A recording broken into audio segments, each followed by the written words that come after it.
пламя пожирания пустоты. Бойтесь меня. Я уничтожу все. О нем не писали в открытых книгах и не произносили вслух. Само его имя вызывало тревогу, а любое упоминание неизбежно заканчивалось тишиной. Пламя пожирания пустоты не имело цвета и формы, но страх перед ним был осязаемее любого огня. Оно не жгло, оно стирало. Там, где оно появлялось, исчезали не только материя и энергия, но и само понятие существования. Древние эксперты верили, что это пламя родилось в пустоте до начала мира. Его нельзя было увидеть заранее, нельзя было почувствовать приближение и невозможно было предсказать его предел.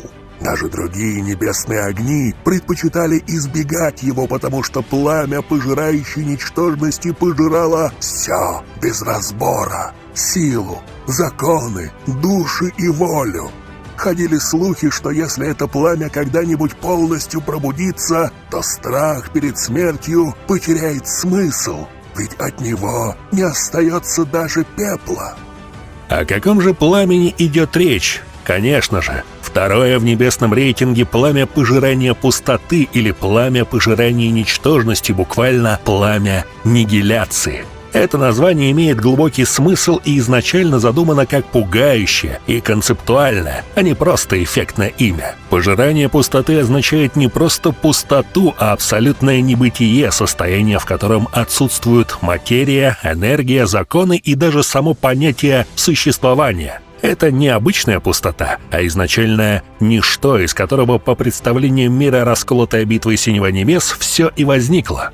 Что ж, такая пугающая мощь вполне оправдана для пламени, что занимает второе место в рейтинге небесных огней, а его реальная боевая мощь — святой Доушен 9 звезд. Это уже не просто пламя, а могущественное существо. Его глаза казались похожими на черные дыры и были наполнены ужасающей пожирающей силой. Он ступил на черное пламя и предстал перед нами во всей красе. Из-за того, что он был окутан черным пламенем, его облик был несколько расплывчатым. Однако, когда он появился в этом месте, медленно возникли волны чрезвычайно древней и странной ауры.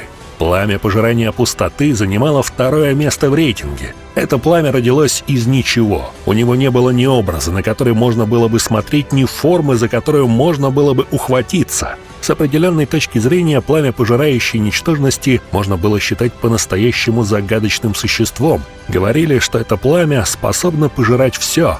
В этом мире существовало лишь крайне малое число вещей, которые могли бы противостоять его пожирающей способности, а само пламя существовало лишь в легендах. Пламя пожирающей пустоты было чрезвычайно таинственным. Лишь немногие редкие люди вообще знали о том, что его семя пламени могут быть разделены на разные уровни. Среди множества обычных семян пламени существовали два вида загадочных. Их называли небесным и земным пламенем. Пламя, пожирающее пустоту, в его руке было именно земным пламенем. Так называемое пламя земного семени можно с определенной точки зрения считать детской формой пламени пожирания пустоты. Его мощь была далека от того, с чем могло сравниться обычное пламя семени в руках главы Золодуш. Хотя такое семя пламени было относительно мощным, если материнское пламя было повреждено, множество связанных с ним семян пламени автоматически исчезали и превращались в сущностную энергию, которая собиралась в основном теле. Способность, которой обладает пожирающее пламя, связана с родословной Доуди. Она была получена при убийстве и поглощении вождя клана Тунлинг в древние времена. Его могущество достигло ранней стадии девятизвездочного святого Доушен. Оно существует десятки тысяч лет и когда-то было покорено древним императором Тоше, ныне императором Хунтянди, а в будущем — Сяоянем. После трансформации все его тело окутано черным пламенем и покрыто странными рунами. Оно обладает способностью пожирать все сущее. С помощью эмбриональной пилюли императорского уровня пожирающее пустоту пламя сбежало из пещеры древнего императора Тоше и позже присоединилось к клану Хунь. Его сила была неизвестна, когда он присоединился к клану Хунь. С помощью поддержки Хунтянди он достиг ранней стадии девятизвездочного святого. Пламя пожирания пустоты принимало участие в истреблении древних кланов, таких как клан Лин и клан Ши, а также напал на клан Яо. Почему пожирающее пламя пустоты считается вторым по силе членом клана Хунь?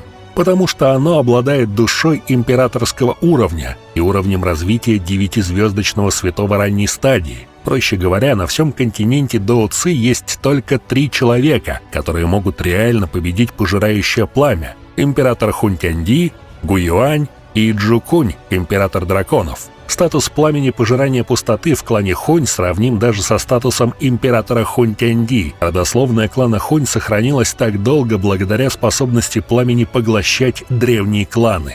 В какой-то момент положение пламени пожирания пустоты даже превзошло авторитет Хунь-Тяньди в глазах некоторых членов клана. Хунь-Тяньди заметил это, и хотя это его раздражало, он терпел, так как нуждался в его помощи. И даже можно предположить, что в определенной степени Хунь-Тяньди опасался этого ужасного небесного пламени. Казалось бы, они должны действовать сообща и иметь единую цель. Но, как ни странно, у пожирающего пустоту пламени и императора Хунь-Тяньди были разные планы, и пожирающее пламя давно подготовило запасной вариант. Многие старейшины клана Хунь имели на себе отпечаток души пожирающего пламени, что позволяло ему контролировать их. А теперь давайте немного углубимся в его историю. 10 тысяч лет назад пламя пожирания пустоты было поглощено древним императором Тоше, последним Доу-Ди на континенте. После того, как древний император Тоше исчез, по неизвестным причинам пламя оказалось в ловушке в его запечатанной пещере. Казалось бы, выхода нет, и чтобы обрести свободу, оно заключило соглашение с демоническим пламенем очищающего лотоса и пилюлей зародыша императорского уровня, которые также оказались в ловушке в пещере. Эмбриональная пилюля должна была помочь им двоим выбраться из пещеры, а они, в свою очередь, должны были собрать нефрит древнего императора Тоше, чтобы освободить пилюлю императора. Однако, поскольку древний император Тоше оставил запасной план, пожирающее пламя пустоты и пламя очищающего лотоса, сразу же забыли об этом соглашении после побега из пещеры. После побега из пещеры Тоше пламя пожирания пустоты некоторое время скиталось по континенту, прежде чем присоединиться к клану Хунь. Оно стало незаменимой и могущественной силой в клане, и по своему статусу было даже наравне с императором Хунь-Тяньди. В древние времена клан пожирающих духов был уничтожен объединенными силами различных держав на континенте Доу-Ци. Последний патриарх клана пожирающих духов был убит кланом Хунь, а его тело было поглощено пламенем пожирающей пустоты. Что ж, даже Хунь-Тяньди понимал, что это небесное пламя невозможно было полностью контролировать. Даже владея им, не было полной уверенности, что оно не обратится против хозяина. Для такого существа, как Хунь-Тяньди, привыкшего контролировать все, существование силы неподвластной воле само по себе являлось угрозой. А что вы думаете о могуществе пламени пожирания пустоты? Напишите в комментариях. Также можно рассмотреть, какой план имело это пламя, что отличается от цели Хунь-Тяньди. Если вам интересно, ставьте больше лайков, и об этом выйдет ролик. Большое спасибо за просмотр, подписывайтесь на канал, ставьте лайк и всем пока.